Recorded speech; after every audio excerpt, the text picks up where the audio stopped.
오늘 말씀은 누가복음 15장 22절에서 32절 말씀으로 아버지의 마음이라는 말씀의 제목으로 함께 말씀을 나누기 원합니다. 하나님은 우리를 다 사랑하여 주십니다. 하나님은 모두를 사랑하십니다. 당시 성경에 있던 유대인이나 이스라엘이나 모든 하나님 앞에 나오는 이방인들이나 또 지금도 믿는 자들이나 믿지 않는 자들이나 하나님은 한결같이 은혜와 사랑을 베풀어 주시는 줄 믿습니다. 정말 우리는 그 하나님의 사랑이 얼마나 귀하고 또 감사한지요. 그런 아버지의 마음, 하나님의 아버지의 마음이 어떠할까? 사실 저도 자녀를 낳고 아버지가 되었지만 그 아버지의 마음을 내가 다 알까? 그런 마음도 들었습니다. 특별히 5월 8일 여러분들 어버이날을 보내면서 여러분들은 자녀들에게 혹여 어떠한 얘기 또 선물 또는 연락을 받으셨습니까? 저는 두 자녀에게 아들에게 손편지를 받았습니다. 그리고 쿠폰을 받았습니다. 쿠폰 언제든지 집에서만 사용할 수 있는 쿠폰을 받았습니다. 그래서 제가 이렇게 편지를 읽는데 좀 감동되는 부분도 있고 해서 제가 여러분들한테 좀 편지를 좀 읽어드릴까 싶습니다. 우리 정우는 아빠 엄마 저를 사랑으로 키워주셔서 감사합니다. 사랑해요 정우가 올림 이렇게 올렸습니다. 그리고 선우는 사랑하는 엄마 아빠께 엄마 아빠 어버이날 축하드립니다. 그리고 엄마 아빠 저를 낳아주셔서 감사합니다. 저를 잘 키워주셔서 감사해요. 우리를 위해 뭐라고 적혀있죠? 많이 도와주셔서 감사하고 우리 가족이 앞으로 행복했으면 좋겠어요. 그럼 안녕히 계세요. 2025년 5월 7일 엄마 아빠가 사랑하는 선우가. 근데 여기에 이렇게 메시지를 딱 적어놓은 게 있는 게 이런 메시지를 딱 적어놨어요. 아빠 가방에 사랑을 넣고 싶어요. 왜냐하면 사랑을 전해주는 멋진 사람이 되면 좋겠어요. 엄마 가방에 행복이 들어가면 좋겠어요. 왜냐하면 엄마가 슬플 때 행복해지면 좋겠어요. 이러는 거예요. 그래서 어디 거 글을 보고 뺏겼었나 서면은 제가 생각했어요. 이거 어떻게 손을 머리에서 나온 건가 생각하기도 하면서 너무 감동이었습니다. 그러면서 감동이 순간 읽고 난 뒤에 순간 조금 잦아들었던 건 왜 엄마 아빠일까? 아빠 엄마가 아니고 왜 엄마 아빠일까? 계속 선우 정우는 항상 엄마 아빠. 그래서 제가 나도 엄마 아빠가 맞나? 아빠 엄마 뭐가 어색하고 자연스러운 거지? 그런 생각을 해보았습니다. 그러면서 그 아버지의 마음, 부모의 마음이 제가 어떨 때 그렇게 느껴졌나 싶으면 사실 저도 자녀들을 이렇게 키우면서 보니까 내가 나의 가장 소중한 것까지도 자녀에게 줄 수 있겠구나 라는 생각이 드는 게 자녀구나라는 생각을 해보았습니다. 그래서 하나님께서도 우리를 자녀 삼아 주셨다라고 하시는 것이 하나님께서 가장 소중하고 귀한 것을 주셔도 아깝지 않다라는 것이 바로 우리에게 말씀하시는 거구나 라는 것을 느꼈고 또 아버지로서 자녀에게 다 미처 사랑의 표현을 다 못하더라도 저는 늘 그렇거든요. 새벽에 일어나면 아이들이 항상 이불을 박차 있단 말이죠. 그러면 그 이불 다시 덮어주고 혹여 다쳐 오면 그 밤새 다친 데가 괜찮은지 어루만져주고 때로는 연고도 발라주고 잠자는 새 그를 품어주고 기도해주는 그 아버지의 부모의 마음을 늘 기억했습니다. 우리들도 하나님께서 그러지 않으신가? 우리가 잠자는 새에도, 우리가 아무것도 누군가가 나에게 해주는 것이 없는 정말 침울한 그 홀로 있는 외롭다고 하는 그때에도 하나님 아버지께서는 우리를 돌보아 주고 계시리라 라는 것을 믿고 살아가는 삶이 되었으면 좋겠다라는 생각을 했습니다. 여러분들에게도 이와 같은 귀한 주님을 향한, 아버지를 향한 뜨거운 마음들이 있기를 축원합니다.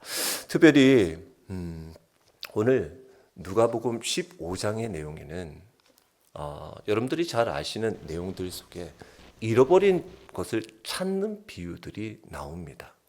먼저는 15장 앞서 세 가지 비유가 나오죠. 오늘 말씀과 같이 해서 세 가지 비유가 나오는데, 먼저는 잃은 양을 찾은 목자의 비유가 나오고요.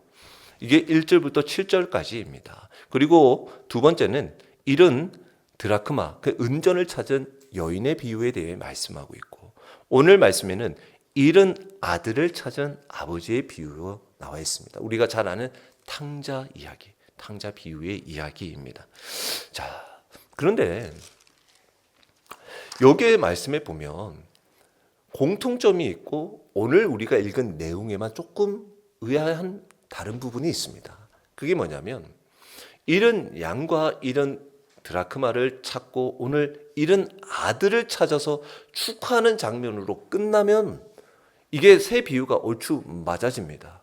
그런데 오늘 이야기는 잃은 아들이 돌아온 것에서만 끝나지 않고, 잔치를 여는 것에서만 그치지 않고 그 뒤에 맏아들에 대한 이야기가 나옵니다. 그리고 그 맏아들과 함께 마무리로 이야기하면서 그 돌아온 그 잃어버린 아들과 함께 우리 기뻐하자라고 아버지가 요청하면서 오늘 이야기가 마무리되는 것을 알 수가 있어요. 그래서 이 말씀을 통해서 우리가 가만히 들여다보면 지금 우리가 하고 있는 주삼 묵상집이 있죠. 지금 여러분들도 눈치가 있으시면 아셨겠지만 누가복음을 우리가 하고 있어요. 저는 또 애초에 뭐 이 주삼과 상관없이 저는 이제 어버이 주일 기도하면서 이 누가복음 이 탕자의 비유를 통해서 아버지의 마음을 좀 전했으면 좋겠다라는 마음으로 하다가 분명히 여기 주삼에도 나올 텐데, 묵상집에도 나올 텐데 이 내용을 한번 살펴보았습니다. 그랬더니 여러분들이 한 달 뒤에 이 말씀을 접하게 될 것입니다. 근데 조금 제가 스포 아닌 스포를 할 얘기입니다. 다름이 아니라 여기에서도 이제 나중에 저자의 얘기가 나오고, 또 저도 기도하는 가운데 어떻게 생각이 들었냐라면, 원래 이 탕자의 이야기를 나오면 가장 좀 유명한 그림이 있습니다.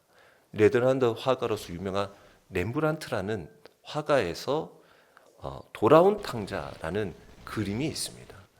그 그림이 되게 유명한데 그 그림을 보고 헨리 나우엔이라는 영성학가, 카톨릭 사제입니다. 그런데 보통 이 기독교의 영성적인 부분에 있어서 많이 또 이렇게 글을 쓴 분인데, 이분이 그걸 보고 탕자의 귀향이라는 책을 씁니다. 그 그림에서 자신이 영감을 받은 것을, 그리고 말씀을 통해서 받은 것을. 그런데 이건 여러분들도 말씀을 보면서 굉장히 자연스럽게 옮겨질 수 있는 마음가짐입니다. 뭐냐면, 처음에는 어떤 단계가 되냐면, 처음에는 우리가 보통 둘째 아들의 경험을 한다라는 겁니다. 그러니까 나도 주님 아버지 앞에 떠났다가 나를 불러주시고 나를 내가 돌아올 때까지 기다려주신 그 아버지에 대한 사랑에 참 나 같은 죄인을 돌봐주시고 받아주시고 너무나 감사하다. 자녀 삼으시고 회복시켜 감사하다. 그러다가 어느 정도 신앙생활을 하다 보면, 이제 오랫동안 신앙생활을 하다 보면 신앙의 메로니즘에 빠지면서 내가 첫째 아들이구나, 맏아들이구나 라는 생각을 한다라는 겁니다.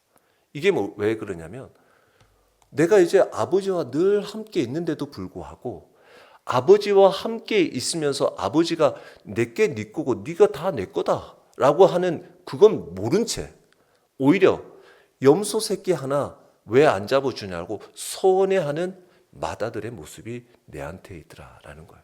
오히려 새롭고 돌아온 사람만 환영해 주는 것 같고 기존에 있는 우리들은 좀 뭔가 덜 하나님께서 돌보는 거 아닌가라는 마음을 가진다라는 거예요. 그러다가 세 번째 단계에 우리를 아버지 앞으로 가게 한다라는 거예요. 모두가 아버지를 처럼 살아가야 하지 않겠냐. 너도 아버지처럼 둘째 아들이든 첫째 아들이든 상관없이 다 사랑하는 아버지로 살아가야지 않겠냐라고 우리에게 말해주고 있다라는 겁니다. 그러면서 뒤돌아보니 어느새 우리는 그 아버지가 되어 있는 모습을 보게 되더라라는 것이 내용들입니다. 그래서 우리들도 오늘 제가 말씀을 통해서 보면서도 그렇지, 우리 모두가 하나님의 자녀지.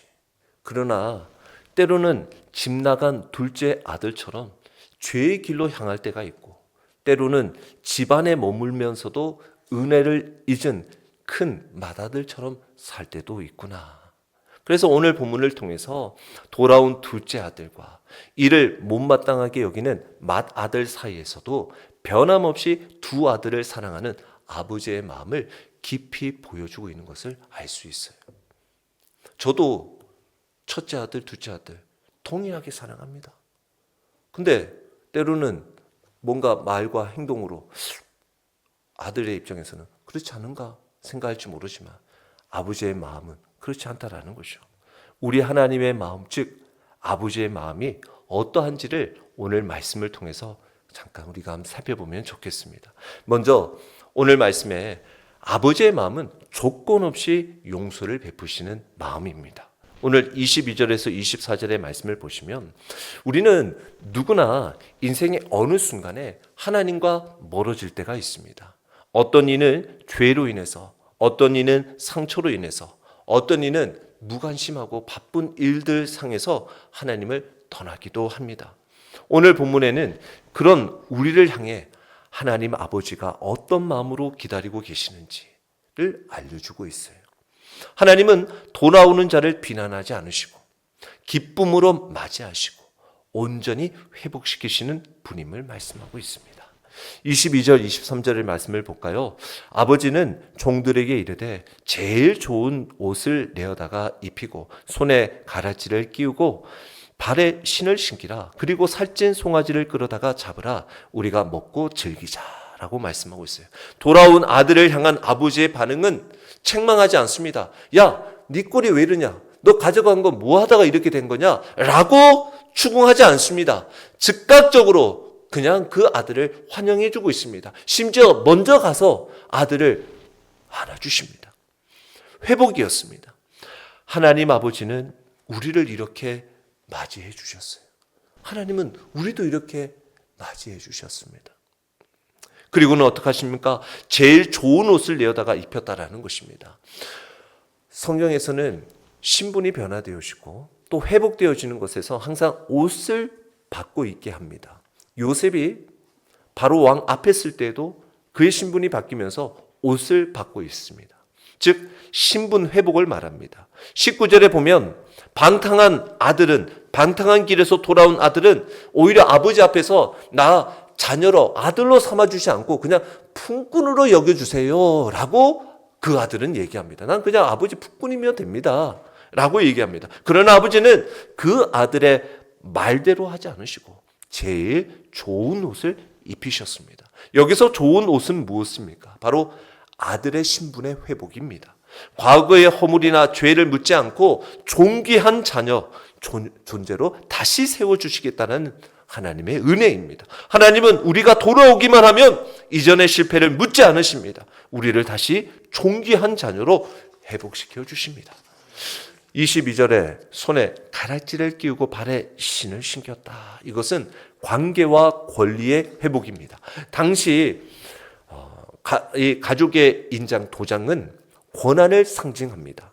신발은 종이 아니라 자녀에게 주는 것이었습니다. 왜냐하면 당시 노예들은 신발을 신고 다니지 않았습니다.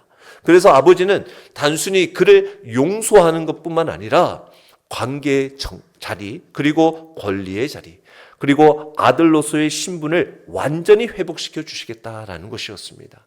그래서 하나님은 돌아온 우리를 그냥 다시 쓰시겠다라고만 하지 않으시고, 너는 내 아들이다, 내 사랑받는 자로 내가 다시 세워줄게 라고 하신다라는 거예요. 그리고 오늘 23절, 24절에 보니까 살찐 송아지를 잡아서 잔치를 벌이자. 그리고 우리 먹고 즐기자. 이 내 아들은 죽었다가 다시 살아났으며 내가 잃었다가 다시 얻었다라고 이 기쁨의 회복을 말씀하고 있습니다.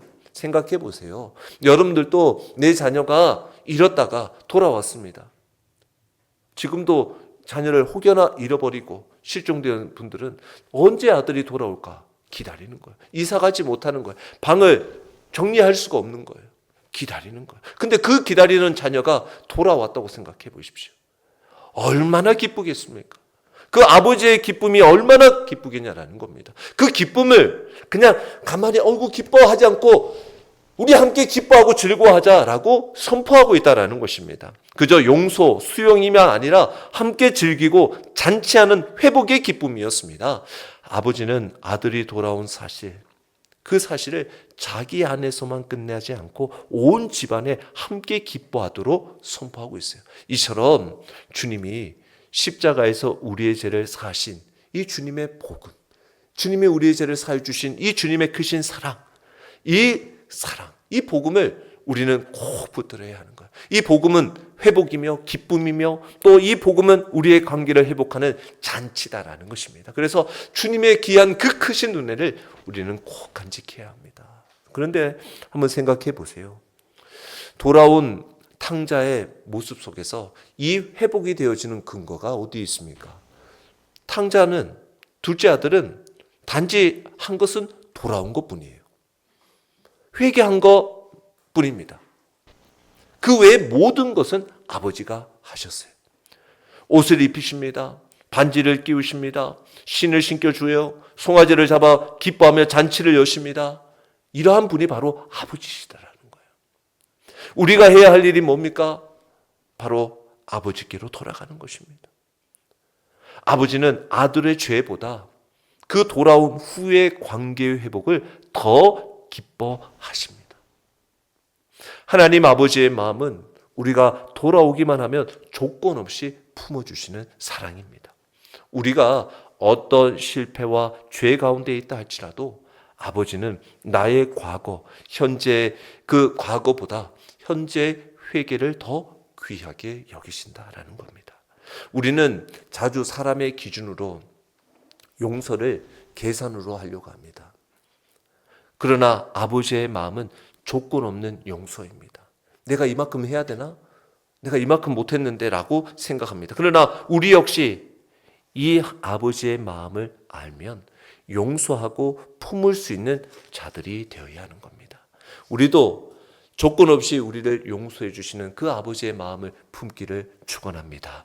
두 번째는 아버지의 마음은 섭섭하고 오해 속에서도 품으시는 마음입니다. 맏아들은 아버지의 기쁨을 이해하지 못하고 화를 냅니다. 노합니다. 28절에 보니까 그가 노하여 들어가고자 하지 아니하였다라는 겁니다. 이 둘째 아들을 방탕하고 그 재산을 다 빼앗아간 둘째 아들. 우리가 알다시피 이 둘째 아들의 요구는 지금으로 말해도 당시도 말해도 폐륜적인 행위입니다. 왜 그렇습니까? 아버지의 재산을 상속해달라는 것은 아버지가 살아있을 때는 상속하지 않는 법입니다. 아버지가 돌아가실 때나 아니면 정말 임종 직전에나 상속하지. 그리고 그 미리 상속을 받는다고 치더라도, 그러니까 아버지가 내가 이제 재산의 권리를 너희들에게 나눠줄게 라고 하더라도 시상 아버지가 살아있을 때는 그 소유권을 주장할 수가 없습니다. 아버지가 돌아가실 때 비로소 그 상속을 권리를 주장할 수 있는 거예요. 근데 둘째 아들은 빨리 나에게 상속해달라는 것은 마치 아버지 빨리 돌아가셨으면 좋겠다라는 표현이었다라는 거예요. 그런 모습이었다는. 그리고 그것도 상속을 받았으면 아직 팔면 안 되는데 그것도 동의 없이 그냥 팔고 가버렸다라는 거예요. 그리고는 또 가서는 송구하지도 못하고 또 방탕하고 그거 다 허러망창 악한 일들에 다 써서 그리고는 돌아온 그 모습을 본 맏아들이 어찌 함께 기뻐할 수 있겠냐라는 거예요. 그러면서 그 맏아들의 말은 이렇습니다. 29절에 내가 여러 해 아버지를 섬겨 명을 어김없거늘 내게는 염소 새끼라도 주어 나와 내 벗으로 즐기게 하신 일이 없더니라고 맏아들의 말에는 비교하고 억울하고 섭섭함이 가득했어요. 맏아들은 자신이 오래 충성했기 때문에 당연히 더 많은 보상을 받아야 한다라고 여겼습니다. 하지만 그는 아버지의 마음, 즉 잃은 아들을 다시 얻은 그 아버지의 기쁨을 이해하지 못했어요. 오늘 말씀에 나오는 이 탕자의 비유가 바로 그렇습니다. 죄 지은 자의 회개 이야기에서만 그치는 것이 아니라는 거예요. 앞서 제가 말씀드렸다시피 오늘 예수님은 이 이야기를 누구에게 하고 있냐라는 겁니다. 15장 1절 2절의 말씀에 보면 이 이야기를 누구에게 하고 있냐? 모든 세리와 죄인들이 말씀을 들으러 가까이 나오니 바리새인과 서기관들이 수군거려 이르되 이 사람이 죄인을 영접하고 음식을 같이 먹는다 하더라. 모든 세리와 죄인들에게도 말하지만 함께 있는 바리새인과 서기관들에게도 말하고 있다는 겁니다. 그러면서 이들이 어떻습니까? 이 이야기의 핵심은 바로 집 나간 둘째 아들, 외적으로 잃어버린 아들, 집안에 있는 맏아들, 그들이 이스라엘 백성 먼저 믿은 자, 바리새인 서기관, 내적으로 잃어버린 아들에 대한 아버지의 마음이 나타나 있다라는 것입니다. 그래서 우리도 우리들의 삶의 모습 속에 아까 전에 둘째, 첫째, 아버지로 가는 과정이 뭐냐면 외적으로 우리가 잃었던 자녀였던 것 같은데 돌아와서 외적으로는 믿는 사람인 것 같은데 믿고 잘 신앙생활하는 우리들이 내적으로 영적으로는 아버지에게 감사하지 못하고 있는 모습, 이런 우리들의 모습을 발견하는 게 바로 첫째 아들의 모습이다라는 겁니다. 그런데 그 아들 가운데서 하나님, 그 아버지는 그들을 다 품고 사랑하고 계시더라라는 것입니다. 그래서 25절 26절에 맏아들은 밭에 있다가 돌아와 집에 가까이 왔을 때 풍악과 춤추는 소리를 듣고 한 종을 불러 이 무슨 일인가 물은대라는 거예요. 맏아들은 늘 집에 있었어요. 밭에서 열심히 일을 하는 자였습니다. 그날 또 그 밭에서 일하고 돌아오는데 동생이 돌아왔다는 소식을 집에 와서나 들었어요. 웬만하면 소식이 들어서 소식을 누가 와서 전해줄 법도 한데 왜 맏아들에게 소식이 가서 전해지지 않고 와서 듣게 되었을까? 뭔가 집안의 분위기가 그렇게 매끄럽지 못했다라는 것을 알 수 있어요.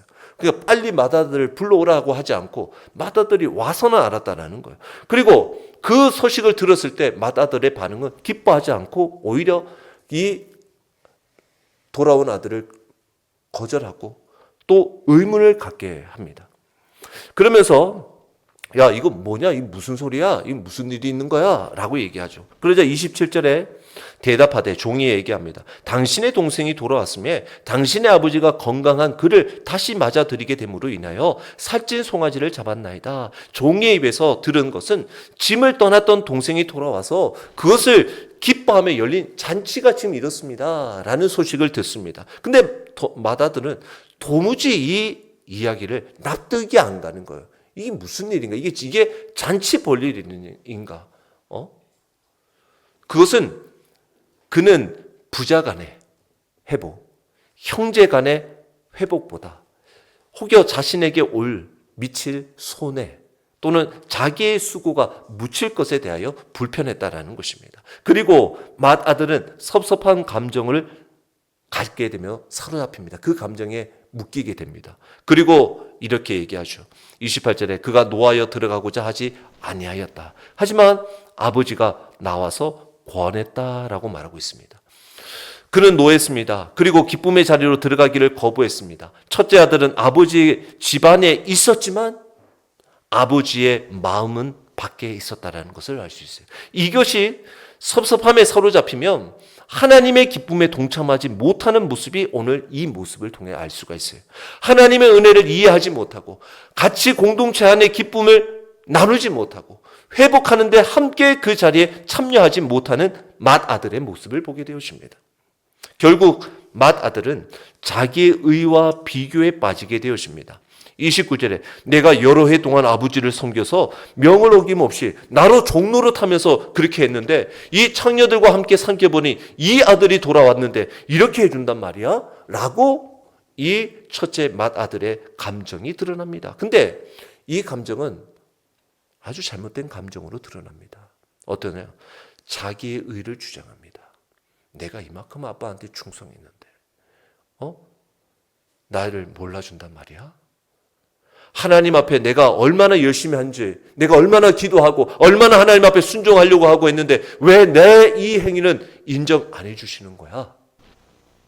하나님 나를 언제 인정해 주실 거예요? 라는 내 의를 드러내고 있는 첫째 아들의 마음이에요. 두 번째는 동생은 저랬는데 비교의식입니다. 저 사람은 저런데 왜 나는 그렇습니까? 저 사람은 믿지도 않고 저렇게 함부로 살아가는데 왜 나에게는, 나는 믿고 순종하는데 왜 나는 저 사람보다 왜 못 삽니까? 왜 저 사람은 저렇게 하는데 왜 나는 이 꼴입니까? 라고 비교의식하는 거예요. 그러면서 한편으로는 다른 사람의 실패를 비교하면서 나는 저 사람보다 낫는데 스스로 높아지려고 하는 거예요. 또 섭섭함과 억울함이 드는 거예요. 와, 살찐 송아지를 잡았다고? 나한테는 염소 새끼 하나 안 줬는데 살찐 송아지를 잡았단 말이야? 너무나 섭섭한 거예요. 근데 이 마음이 왜 그러냐? 하나님의 은혜를, 즉 하나님의 주어진 모든 사랑을 가시적으로 보여지는 보상으로, 개념으로 이해하려고 했다라는 거예요. 우리의 신앙생활을 할 때에도 하나님이 주신 그 은혜를 보여지는 보상으로 여기려고 하면 우리도 이러한 억울하고 섭섭한 마음이 든다는 거예요. 결국 그는 하나님의 은혜를 어떻게 계산적으로 바꾸고 있는 것을 보게 되었습니다. 이게 이 맏아들의 모습이 어쩜 우리의 모습일 수도 있더라라는 거예요. 나도 신앙생활 오래 했습니다. 우리도 꽤 오랜 동안 기도했어요. 나도 이런 생활 했으면 꽤 잘 돼야 되는 거 아닌가? 이쯤 했으면 뭔가 결과가 있어야 되는 거 아니야? 저 사람은 뒤늦게 와서 돌아왔는데 왜 저 사람이 더 인정받는 것 같지? 왜 저 사람은 나보다 더 좋은 보상을 받는 것 같지? 그렇지만 하나님은 혹여 우리가 그런 섭섭한 마음을 갖더라도 외면하지 않으셨다라는 거예요. 외면하지 않으신다라는 거예요. 아버지가 나와서 권했다라는 거예요. 여전히 그 섭섭한 마음을 품고 있는 그 자리도 찾아오셔서 얘야, 기쁨의 자리로 함께 가자. 기쁨의 자리로 나와 함께 가자. 라고 말씀하고 있어요. 우리도 지금 혹여 하나님 아버지의 마음 안에 있는가? 아니면 밖에 있는가? 아직 내가 하나님 앞에 있다 하면서도 내 의로만 자랑하려고 내세우고 있지 않은가? 그리고 다른 사람과의 회복과 은혜를 우리는 얼마나 함께 기뻐하며 살아가고 있는가를 우리를 한번 돌이켜보는 시간이 되면 좋겠습니다. 그래서 누구든 품어주고 사랑하고 내 것을 주장하기보다 어느 자리든 함께 기뻐하고 슬픔에 함께 울어줄 수 있는 믿음의 삶이 되기를 축원합니다. 그런 가운데 아버지의 마음은 함께 기뻐하기를 원하시는 마음이더라라는 것입니다. 오늘 31절에서 32절 아버지가 이르되 너는 항상 나와 함께 있지 않냐? 내 것이 다 네 것이다. 이 내 동생은 죽었다가 살아났으며 내가 잃었다가 얻었기로 우리가 즐거워하고 기뻐하는 것이 마땅하다 아니라 라고 말씀하고 있어요. 아버지는 맏아들도 사랑하십니다. 아버지는 맏아들의 수고를 무시하지 않으십니다. 오히려 맏아들에게 더 깊은 사랑을 보여주며 함께 기뻐하자라고 청하고 계십니다. 이것이 아버지의 마음입니다. 잃은 자의 회복을 기뻐하고 섭섭한 자의 마음도 위로하고 모두가 한 가족으로 기쁨을 나누기를 원하시는 사랑의 마음이 아버지의 마음이더라라는 거예요. 우리도 섭섭할 때, 억울할 때 하나님께 따지려고 할 때가 있어요. 하나님 정말 왜 이러십니까? 하나님 정말 저 마음은 모르십니까?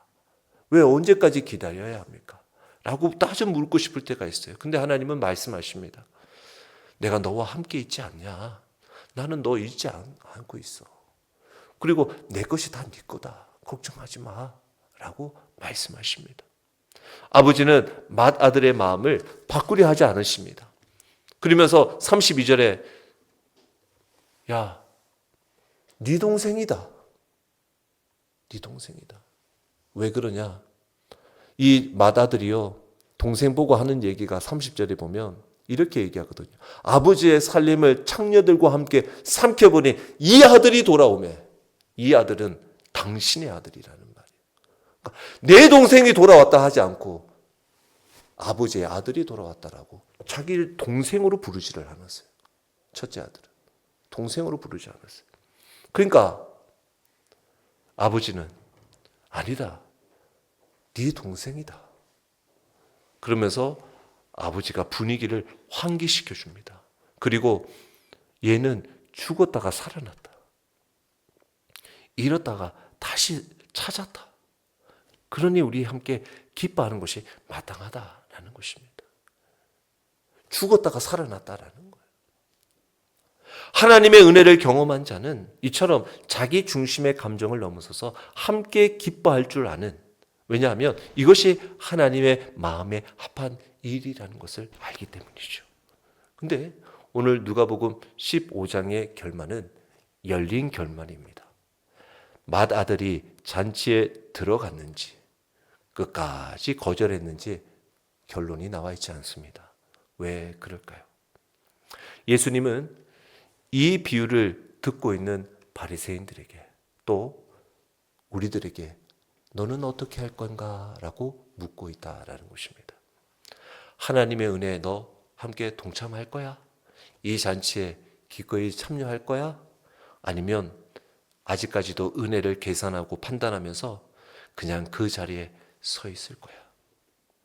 하나님은 오늘도 집 안에 있는 자나 집 밖에 있는 자나 모두 잔치의 자리로 부르고 계십니다. 사랑하는 성도 여러분, 하나님은 지금도 집 나간 자녀를 기다리시고 또 집 안에 있지만 그 은혜를 잊고 살아가는 자녀를 부르십니다. 아버지의 마음은 포기하지 않으시는 마음입니다. 아버지의 마음은 모두를 품는 마음입니다. 아버지의 마음은 기쁨을 나누기를 원하시는 마음입니다. 오늘 우리는 이 하나님 아버지의 마음을 배우고 우리도 그 사랑을 실천하는 자들이 되기를 소망합니다.